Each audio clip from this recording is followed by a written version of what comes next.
Дорогие друзья, мы находимся в Актемском лицее имени первого президента Михаила Ефимовича Николаева. Ученики этого лицея – талантливые ребята. Одна из них – Алина Слепцова. Она сегодня покажет и расскажет о своем хобби. Алина, здравствуйте. Здравствуйте. Алина, чем вы занимаетесь? Я занимаюсь эпоксидной смолой и делаю из них украшения. Эпоксидная смола, друзья, ну вот, насколько как бы все знают об этом, это очень интересный материал, который, химические соединения какие-то, да? Да. Кстати, эпоксидную смолу открыли в 1936 году. Я не помню, как зовут этого химика, ну, в общем, такой хороший человек, видимо. Вот. И сейчас Алина занимается украшениями из эпоксидной смолы. Ну, давай присядем, и ты начнешь нам рассказывать, что это за соединение. По химии как у вас? По химии можно сказать хорошо. Хорошо. Вы будущий ветеринар. Да. Да. Алина вот будет поступать на ветеринара, да? Да.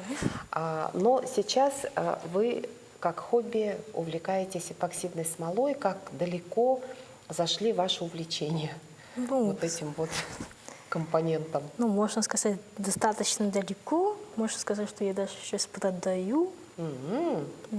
Есть даже постоянные клиенты, которые у меня покупают свои украшения и делают заказы, разумеется же. Посмотрите, что происходит вот с этой эпоксидной смолой в умелых руках, друзья. Такие красивые украшения. В общем, здесь очень разные украшения. Это и наборы какие-то, такие вот девчачьи сережечки, броши. Вот закладка такая интересная для книжек, да? Да. Вот, кто любит читать книги, ну, я думаю, что... Алин, любишь читать, да? Да, я люблю. Конечно, да, я тоже люблю читать. Очень интересная вот такая вот закладочка, красивая. Кулончики. Ну, просто есть где, как говорится, разгуляться глазу. Посмотрите, вот такое еще украшение очень красивое. Вот интересно, эпоксидная смола, она здесь прозрачная, а вот здесь вот с какими-то разными цветами это все достигается путем каких-то так химических таких Да. вот. Ну, на самом деле эпоксидная смола сама прозрачная, просто в нее добавляют красители специальные, чтобы она приобрела цвет. Что нужно для производства начинающего, как сказать, ювелира, да? Да. Вы же ювелир, Да, получается? можно сказать, ювелир. Да, по созданию украшений из эпоксидной смолы. Что для этого нужно? Чем нужно обзавестись? Ну, самое главное – это собственная безопасность. Поэтому, ну, можно сказать, эпоксидная смола в жидком виде очень опасна. Поэтому всегда надо иметь с собой перчатки. Конечно, желательно, чтобы они подходили вам, чтобы вам было удобно. И маски. Можно использовать вот такую маску для защиты дыхательных путей, но можно еще и обычные маски вот такие. Медицинские. Да, медицинские, чтобы защитить дыхательные пути. Ну, конечно же, сама эпоксидная смола, она бывает разных видов. Я пользуюсь именно этой смолой. Как видите, тут у них разные цвета, что указывает на их густоту. Это более густая, это более жидкая. Ну, для каждого как удобнее. И к ним обеим прилагается отвердитель. Он тоже бывает разным, тут тоже есть цвета. Ну, я обычно использую оранжевый, потому что он мне более удобен, можно так сказать. А из оранжевого может получиться вот такая вот прозрачная вещица? Да, они Может. просто отличаются своей густотой. Видите, она вот прозрачная, то есть она набирает цвет именно тот, который вот в окружении, да? Похож на лунный камень. Да, очень похож. То есть абсолютно вот из этих вот, ну как, смол, да, разных цветов может получиться и вот такой цвет. Да, может быть. То есть абсолютно любой цвет. Да, краски тоже бывают разного вида. Есть вот такие краски в виде порошка. Есть также и жидкие краски. Они, можно сказать, тоже жидкие. А чем проще работать? Ну, это уже, как бы, можно сказать, в порошковом виде их очень много у меня, можно сказать, и они тут блестящие. Мне кажется, больше всего же работают проще в виде порошка, потому что они подходят к разным смолам и обычно очень хорошо удаются, потому что многие жидкие такие краски могут не подойти к вашей эпоксидной смоле. А вот То они есть большинство. это более такая универсальная вещь. Да. Нам можно еще в эпоксидной смоле, конечно же, использовать не только краски, но и блески разные вот такие, чтобы украсить само украшение, можно так сказать. Даже можно использовать вот такую фаталь. Это фаталь называется, да? Да, фаталь. Бусинки я вижу у вас. Да, можно также и добавить бусинки в некоторых украшениях, чтобы было тоже намного красивее. А когда вы увлеклись своим вот хобби этим интересным? Я увлеклась где-то примерно в 2019 году. До коронавируса, можно так сказать, пандемии. Да, и во время пандемии вы прямо отточили свое мастерство. Да, можно так сказать. Ну что, в общем-то, вы мастер уже практически со стажем, да, Да. с 2019 года. Ну что, сегодня что вы покажете, вот, что вы будете делать? Я буду делать... Изготавливаете Да. какое изделие? Сегодня я вам покажу, как изготовить вот такой кулон собственными руками. Вот такой красивый. Да, здесь какие-то вкрапления, это могут быть сухие растения, да? Вот, Да, в этой эпоксидной смоле эпоксидной обычно используются именно сухие.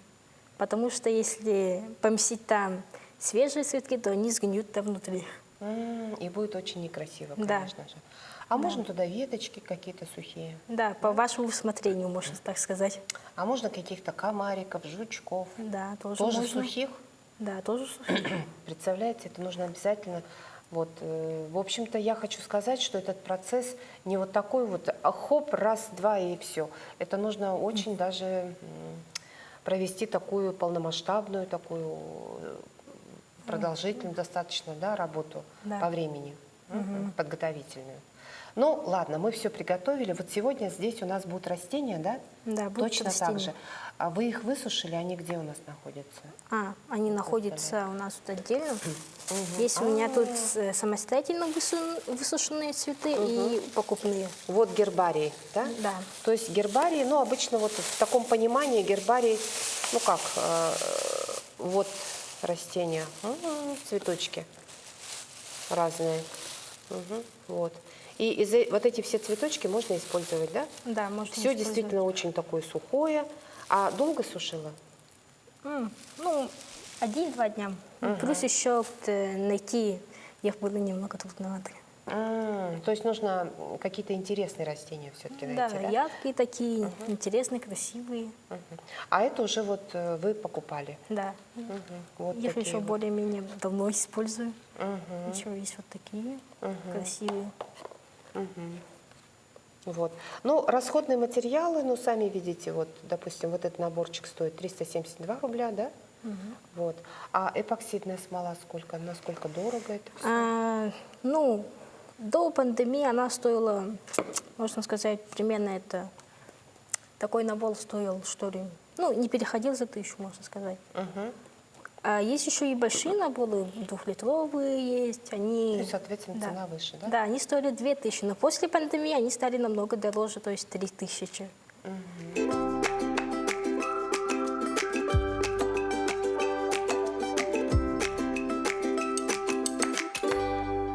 Эпоксидная смола – это жидкость, и чтобы она оставалась в своей же форме, нам нужны силиконовые формы.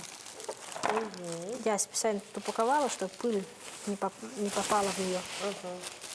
Вот такие силиконовые формы. У меня дома есть намного больше. И тут уже, можно сказать, есть некоторые незаконченные работы. И работы, которые я вам покажу, дело, то есть мое. То есть они еще застывают, да, у вас? Нет, они уже застыли.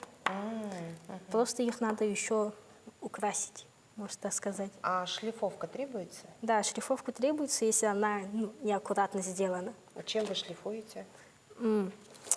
Я шлифую вот такими разнообразными шкурками, с самого большого по самый маленький. Ну, наждачная бумага, да? Да, наждачная бумага и, конечно же, полировочная паста.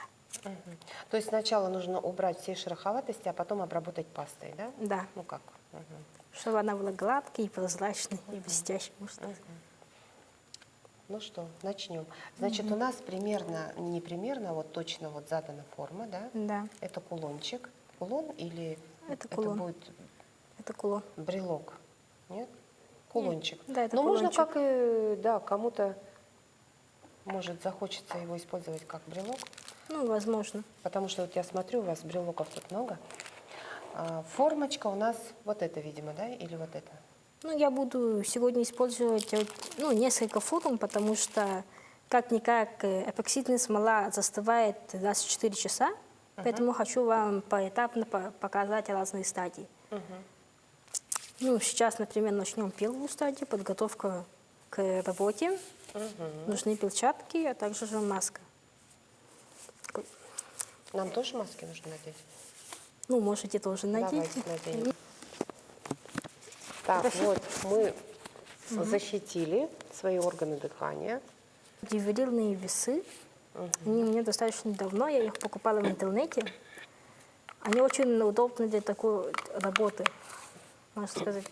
Эпоксидная смола, именно, у нее есть пропорции, которых надо обязательно соблюдать. Обычно они написаны на бутылке. Например, тут сказано 100/50, что означает, например, если вы льете эпоксидную смолу, саму эпоксидную смолу 10 грамм, то отвердитель надо 5 граммов, чтобы оно застыло. Если будет больше, то эпоксидная смола может загореть, потому что она сама, можно сказать, застывает, нагревая себя. И она может загореться прям до каких-то очень больших температур. Да, и это может очень быть опасно уже. Ну, сколько грамм нужно? Ну, буду для более лучшего я тут налью 10 грамм. Вот. И 5 грамм отвердителя. У разных производителей может быть абсолютно разные граммы между собой, чтобы она застывала. Если же мы нальем слишком мало, то эпоксидная смола просто так не застынет. И останется такой, Жидкая. ну не жидкая, а похоже немного на пластилин. Или же, ну да, можно сказать на пластилин, который не застыл. То есть здесь у нас 15 миллиграмм. Да. Все вместе получилось. Да, все вместе получилось 15 миллиграмм. Я обычно для смешки использую вилки. Так, они где-то у меня здесь есть. Вот они. Обычно я покупаю набор вилок вот такой. Одноразовые вилочки. Да, одноразовые. Однако, конечно же, можно использовать одноразовые ложки или же палки от суши, как удобнее. Я в первое время использовала палки для суши, но потом поняла, что вилки более эффективны. Надо перемешивать смолу где-то 2 минуты, можно так сказать, или же до исчезновения разводов. При этом перемешивании могут возникать пузыречки? Да, при перемешивании обязательно такие пузыречки появляются. Их надо, не волнуйся, они выходят сами. Надо где-то после перемешки подождать 2 минуты, пока все не выйдет. Конечно же, можно их положить в более горячее место, когда пузырьки будут намного быстрее выходить. Однако же тогда такой нюансик, чем когда мы будем греть смолу, то она будет застывать намного быстрее. То есть, можно сказать, мы ей помогаем застыть. То есть нужно добиваться однородности этого продукта, да? Да. Ну, уже как бы эпоксидная смола плюс затвердитель. И постараться, чтобы не было пузырьков. Пузырьки все равно будут, просто придется... Их много пузыречков? В зависимости, как вы, сколько вы перемешиваете. Конечно же, лучше всего, конечно, больше перемешивать для своего же блага. Чтобы не допустить того, что вы не перемешали, и оно опять же не застыло. То есть нужно затвердитель прям вот растворить в эпоксидной смоле, перемешать. Ну, это сплошная химия, и, конечно, при производстве вот таких даже небольших изделий необходимы вообще меры предосторожности. очень все так аккуратно выполнять эту работу. Да, теперь Да. мы оставляем ее, чтобы пузырьки вышли. Поскольку пары вот этой эпоксидной смолы, они достаточно нехорошие. Ну да, можно сказать, ядовитые и очень вредны для ваших легких. Они могут принести вред. Поэтому, чтобы, некоторые люди используют, чтобы выпустить эти пузырьки, фен, вот такой специальный, строительный мини-фен, можно сказать. При этом надо обязательно носить маску, потому что когда мы феном все это раздуваем, то пары выходят намного... Частички, Да, частички быстрее и масштабнее. Поэтому надо сидеть в отдельной комнате и же хорошо проветривать. Проветриваем Да, помещение. это рекомендуется, конечно же. Но можно и самим вот так подождать. Это 2 минуты, можно сказать. Я по-всему также использовала такие зубочистки, Зубочистки для чего? чтобы распределять их по форме. Где-то есть узкие места, и там можно встретить пузырьки из-за того, что место слишком маленькое, и там апельсиновая смола не врезает, можно сказать, и ей можно помочь. И Выпустить то есть тем пузырьки. самым вы пузыречки, в общем, все такие вот, так сказать, убрать с помощью зубочистки. Да. Когда вот эти пузырьки выходят, можно им помочь и лопнуть их с помощью спичек или же вот таких зажигалок. Ой, это газовая зажигалка. Да, газовые. Они более удобные, можно так сказать. Просто вот так. И, конечно же, тут должно быть более осторожно. Вот видите, пузырьки исчезли. Надо быть осторожным, потому что вы можете поджечь смолу. Саму смолу. Да. И тем более смола, она такая воспламеняющаяся вещь, да? Нет, просто, можно сказать, опять же, пары выходят, но однако, если вы ее подожгете, то на ней останется какая-то черная корочка. И это будет уже смотреться некрасиво. Конечно, ее можно убрать. Также хочу рассказать про саму смолу. Иногда бывает, что, особенно зимой, что тут бывают немного белые осадки. И многие люди пугаются, типа, мне доставили неправильную смолу, или же срок годности истек. Можно сказать, что смола плохая. Однако это совсем не так, она просто замерзла.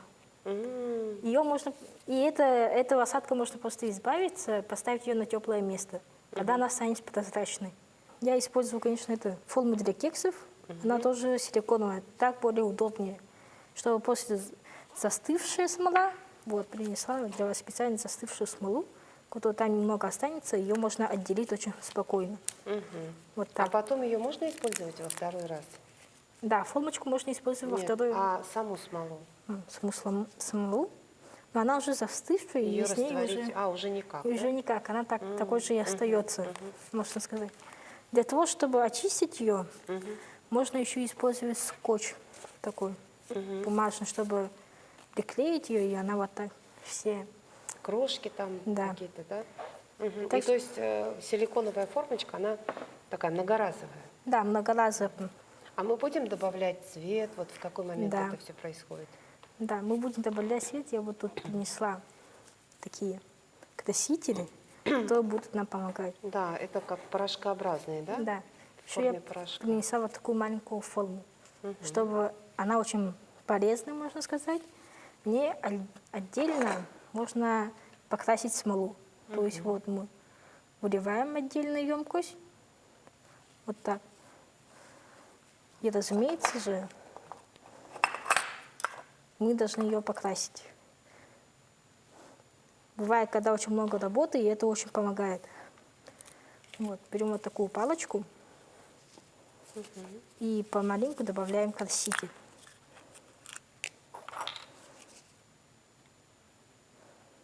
Очень много не надо, но и мало не надо, можно так сказать. Ну, чтобы было все достаточно. Да. Все на глазок вы делаете, да, как Да. вам нравится. Да. Смешиваете 2 цвета. Да, я хочу, чтобы зеленый цвет был немного нежным, поэтому хочу добавить белый цвет понемногу. Вот так. Закрываем обязательно, чтобы потом еще не пролить это, не осыпать. Вот так мы очень хорошо перемешиваем, и она приобретает цвет. Вот такой перламутровый, очень красивый.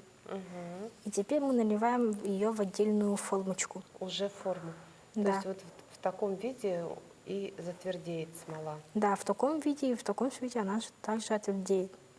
И, конечно же, она будет вот такой же формы. Распределяем эту смолу по форме. Вот, с помощью зубочистки. Вот здесь вот зубочистка нужна. Да. Аккуратненько, да? Она будет так уже остывать в течение 24 часов. Ну, чтобы так не ждать, я уже подготовила вот тут отдельное. Уже готово. Да, уже застывшее такое же основание. И в нее мы наливаем вот такую нашу прозрачную смолу. Чтобы сделать такой тонкий слой, пытаюсь особо не наливать, потому что тут у нас будет уже умещаться наши цветочки. Тут же опять помогает зубочистка наша, чтобы ее очень хорошо распределить. Ровненько. Да, ровненько. Вот. Теперь работа идет уже со цветами. Такая, да, дизайнерская. Да, дизайнерская работа. Тут уже можно на заказ, люди иногда делают, конечно же. Думаю, я в этой работе буду использовать такие фиолетовые цветочки. Они уже готовые. Вот пинцетик. Да, пинцетиком я вот так и вот так помещаю цветочки в свою форму. Ну, в смысле, Ну, я все хочу придать ей форму объемную, чтобы она смотрелась на кулоне. Вот белые цветочки могу добавить. Вот так, немного украсить ее. И добавляю более мелкие также. Чтобы также ее украсить, то можно добавить такие же блески. Вот так отдельно бусинка берется. И тут где-то далее композиция вот так вставляется. Каждое, абсолютно каждое изделие получается таким неповторимым. Да, индивидуальным. Даже если я повторю, то второе изделие будет все равно отличаться Все равно от будет первого. отличаться, да. Вот здесь вот на сережках тоже, видите, видно, что одна сережка вот немножко отличается от другой. Вот как раз вот об этом, да? Да. То есть не всегда получается прям все идеально сделать. Но в этом-то, наверное, и вся соль вот таких вот Да. украшений, да? Если я 1000 таких же копий сделаю, ни одна из них не будет похожа на друг друга. Можно также добавить вот такие блески в виде бабочек ради красоты. Вот так. И распределить ее немного. Разглядывая вот такое украшение, можно включить фантазию, ну и, в общем-то, любоваться, Да, наслаждаться красотой. да. Также можно добавить золотой оттенок. Как он называется? Фаталь. Фаталь. Да, можно сказать, она очень похожа на... То есть она Золото. придаст вот какое-то вот мерцание, да? Да. Плюс еще вот эта смола у нас получилась за счет цвета. Ой, она как-то вот съеживается вся, да? Да, ну так и надо.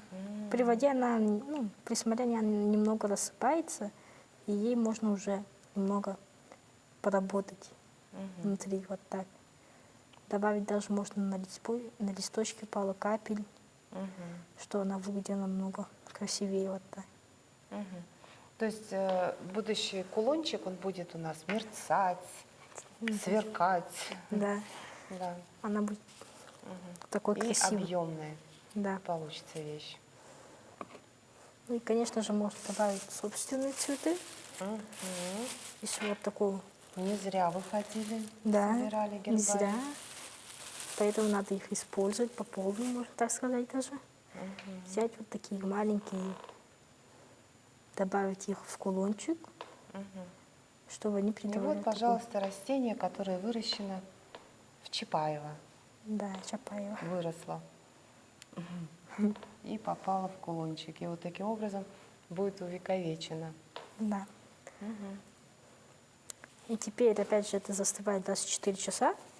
Я приготовила уже такую застывшую, самостоятельно, готовую работу. И ее опять мы поливаем уже тоже прозрачной смолой. То есть вот этот процесс, вот Алина нам показывает все процессы, ну, чтобы убыстрить. Все заготовки приготовила. Здесь цветочки немножко другие, здесь 2 бусинки. Ну, как вы сами поняли, что не не бывает вот в таком производстве совершенно одинаковых каких-то украшений. И вот третий слой пошел, да? Да, и можно сказать, что это почти финальный слой. Когда она застынет, можно даже добавить купол, чтобы было намного красивее. А что это такое? Ну, купол это, она вот так выйдет, и можно еще долить, чтобы у нее был какой-то вот шар. Вот это, ну, я уже вам показываю вот такую. Из вот этого она будет вот такой уже красивый. И когда она вот так входит уже, смола абсолютно в сухом виде, ну, уже в застывшем виде безопасна, не представляет какой угрозы. Поэтому ее можно очень хорошо держать руками, ну, самостоятельно. Посмотрите, как интересно и как здорово. Вот, Алина, вы занимаетесь с 2019 года, вот несколько лет, этим видом искусства, и вы сумели монетизировать, да, вот это свое хобби, свое увлечение. Да. Посмотрите, какие дивные украшения изготавливает наша героиня. И это вообще достойно восхищения, очень красивые украшения совершенно разных цветов. Да. И после того, как она выйдет, надо ее уже шлифовать и подготавливать к выставке, можно так сказать. Тут ей потом добавится швенза, который... Вы наклеиваете, да, ее или... Да, тоже на смолу, чтобы она очень хорошо держалась. Вот. Дырку в смоле можно делать специальными приборами электрическими, вот такими. Тут, Сверла, да? да, сверло. Но есть и не вот так. Есть еще и ручные сверла, где просто рукой делаешь все. Первое дело, конечно же, я так делала. Ну, купила себе, чтобы было намного удобнее.